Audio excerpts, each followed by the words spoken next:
Today is July 13th, 2019.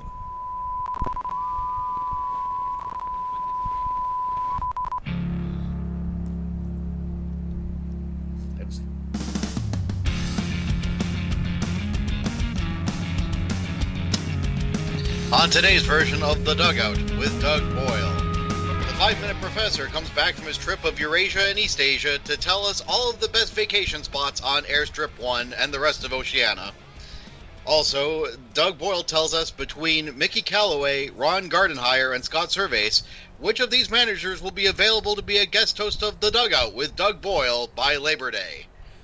Running up the steps faster than George Brett getting messed over on a home run call, it's The Dugout with Doug Boyle. And now, your co-host and partner in crime, and returning after a several-week absence, the 5-Minute Professor.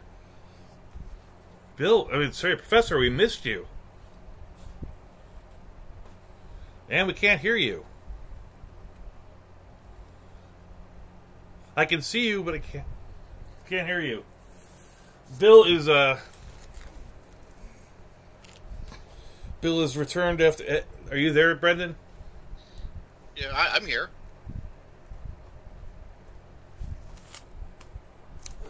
Bill's returning after 30-day absence. And he was there, at least in spirit so far. We saw his face on Skype, but we had no sound. That might have been an apparition. That might have been... We're now the most haunted broadcast on the Lenny Melnick Sports Network. I think we have to come clean about it. And it's like, he's been gone for 30 days.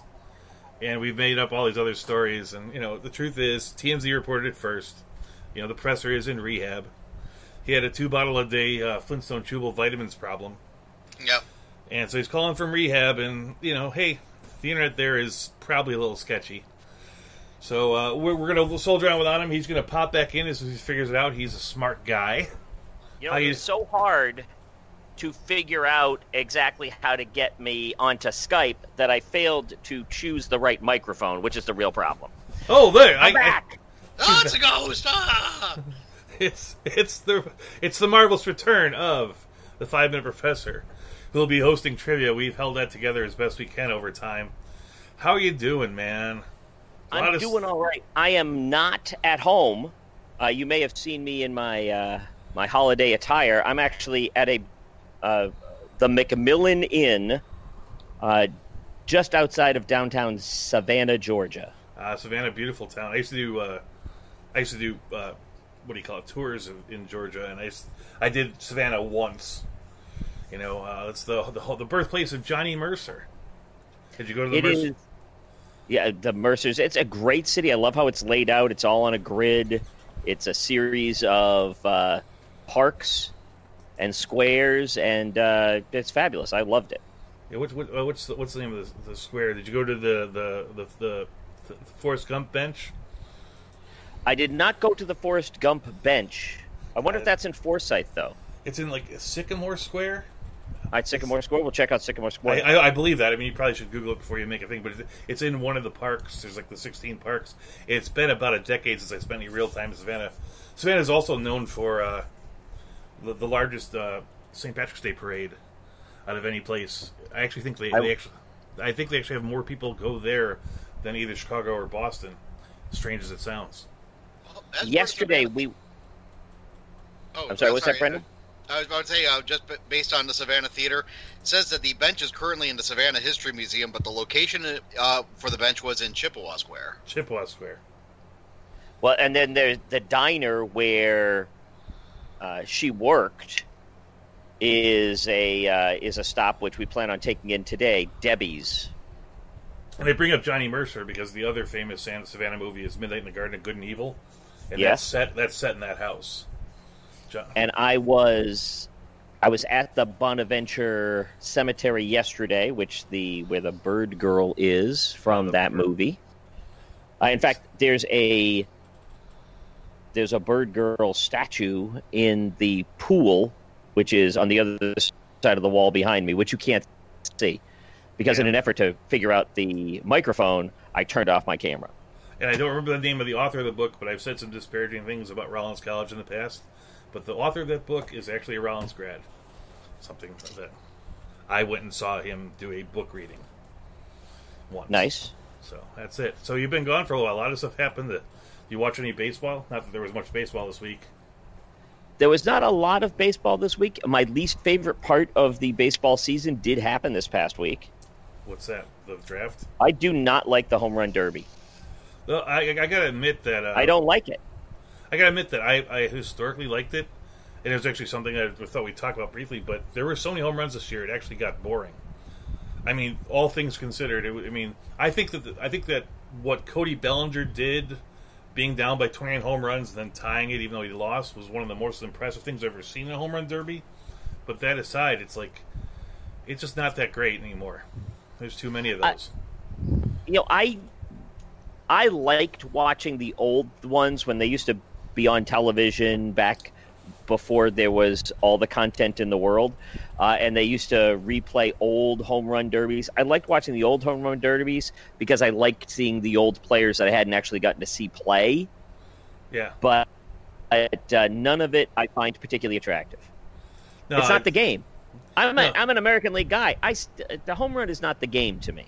No, and people say it's like all this great power hitting on display. I think what was on display is what we've been talking about for the last 3 or 4 weeks, is how juiced the ball is. It's not I don't think it's the ball. I think it's the approach that hitters are taking to hitting the ball, and they've got some science to understand the best way to do the thing they need to do. While you're out, I quoted this research by Meredith Wills, who's an astrophysicist who likes baseball, and she dissected the ball physically, both in 2017 for the jump and in 2019, and she's saying the techniques that they're using are adding about 20 feet to the ball if hit correctly. Okay, yeah. That's 20 feet. That doesn't solve any of this. Well, there's a lot of little things around. It's not the reason why there's home runs is not just one thing. It's like people are trying to beat the shift by hitting over it. That's a little bit of it. People are really going for a 3-2 outcome things because homers, generally speaking, score runs which get you paid. So people are going for more home runs. There's a certain percentage of the population, even though we kind of joke about it more than most, that are taking enhancements to get to this point. It's A plus B plus C plus D is the thing. And the other thing too is that the fact that there's no longer a big stigma to striking out 200 times. Yeah, so you can take the swing, which will hit a home run or will completely miss the baseball. If you look at, I don't have access to the pitch on every count, but if you look at the number of strikeouts on a 3-2 count, or the number of strikeouts that a batter will have when there's less than 2 outs and there's a runner on second and third or on third alone, it's those numbers have been steadily increasing since the year 2010, because it's evident that the player doesn't care to make the mentally good choice to drive the run in or to make sure you make contact. It's even on those pitches where 20 years ago people would kind of lay off or choke up a little bit, they're still making that home run swing on the hopes that they get it. And when I play wiffle ball, I have a 2-out swing. When I play wiffle ball, I have a 2-out swing. How come Major League Baseball players don't have a 2-out swing? A couple of them do, but it's because no one cares if you hit a single. It's literally they shift you in such a way. Sorry, 40% of the players get shifted in such a way that if you just wanted to get to first base, you could bunt to first base. I don't want to say every time, but probably 75-80% of the time. And, except for that, if you started doing that, they'd stop shifting. Well, that's the thing. It's they still don't shift. This thing, Matt Carpenter had a shift double the other week, and they shifted him the next time up.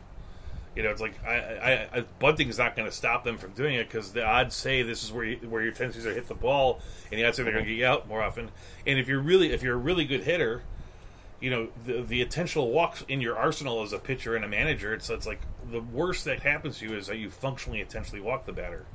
Which, if I'm facing, a Joey Gallo or Mike Trout, I'm cool with it. Barring bases loaded or something. Anyway. I have often felt that there are some times when we've been facing pitchers, especially batters, especially in the playoffs, where, you know what? I'm okay with the 1 run coming in. Because if he hits the ball, 2 runs are going to come in. Exactly. So I'll just as soon walk that run in. Did you? I mean, I know you've been on a little. Is it vacation or is this a business trip? So it's been a variety of things, actually. I worked a Saturday, and then I had a day trip that was planned where we left early in the morning, so I couldn't do this. And then I begged for permission to be able to do a podcast this week while we were away on vacation, and I was granted permission. It's because Tracy kind of likes me, I think. I can check and see if that's the reason. Hold on. Give me just a sec. Let me come around the corner here. Did you watch baseball last night? A real quick note: did you see the no-hitter with the Angels last night? I saw the recap of it this morning. I didn't watch the game last night. I mean, just talk about the poetry of baseball. On the day that they honored the death of Tyler Skaggs and everybody wears number 45, they combined for a no-hitter, and it's literally the first no-hitter in the history of baseball based on the opener concept. So the one. Tyler Cole pitched the first 2 innings, and then the follow-up guy pitched the remaining 7, and only allowed 1 walk. So in addition to that, it is the July 13th is the anniversary of the last combined no-hitter in California. The Mike Witt one? Yeah, from 1991. And if we get to it, we're going to talk about which, by the way, was Tyler Skaggs' birthday. Actual day of his actual birth. July 13th, 1991. If we get around it, we're going to talk about minor leaguers, and the number 2 pick in the draft was Mike Witt's his kid, and Mike Witt is his agent. All right, so he's decided not to be successful. Well, he's got one good. He's got one good.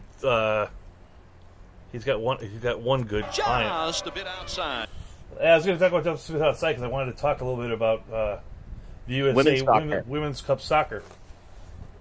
You know, not so much that they did something that was great, but it's amazing the amount of heat those guys have taken just for playing soccer. Are they taking heat for playing soccer, or are they taking heat because they don't just shut their mouths?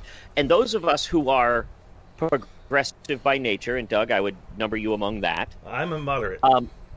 No, but we are. The problem with America today is that moderates are progressive. Yeah, that's the thing. Everything shifted so far to the right that a moderate really is viewed as a progressive. You don't want things to stay the same. Not wanting things to stay the same, you want things to either get better or get worse. We would like them to get better. That's progressives, right? And one of the complaints that people have had about a lot of stars, like a Michael Jordan, is that he didn't use his bully pulpit for the advancement of progressive causes. And here we have at least one very outspoken member of the LGBTQ community who is unhappy with what's happening related to the current administration and has a pulpit and is able to use it. And the things which are happening and the heat that she's taking is in large part indicative of the it's just the nature of the rest of the number today. of things. Hold on, Tracy has just come in. I went looking for you to see if you were in the pool, babe, because Doug said that I got to do the podcast because you like Doug. Yes. That's why. All right, she confirmed it. Yeah, because I'm so damn likable. We can't be seen. Oh. I'm saving bandwidth. It was like, things go on even at our own site there, people are talking about it just drives me a little bit nuts. It's like I literally watched that thing and I thought I'm watching Jackie Robinson, I'm watching Jesse Owens, I'm watching the raised fists at the '68 Olympics, and I know that when those things happened, 40% of the population of America is calling Jesse Owens an uppity black dude and are going, why the hell are those guys raising their fists? And it's like, and then you look back at it 30 years later and you're going, holy crap, this was something important. I mean, Megan Rapinoe is going to be the athlete of the year, might be the athlete of the next century for all I know. So, but any choice that involves Megan is now politically charged. And you're saying, well, why are you bringing politics into it? Because she is political. And, I mean, she's got a couple of different things that she's interested in. Yeah,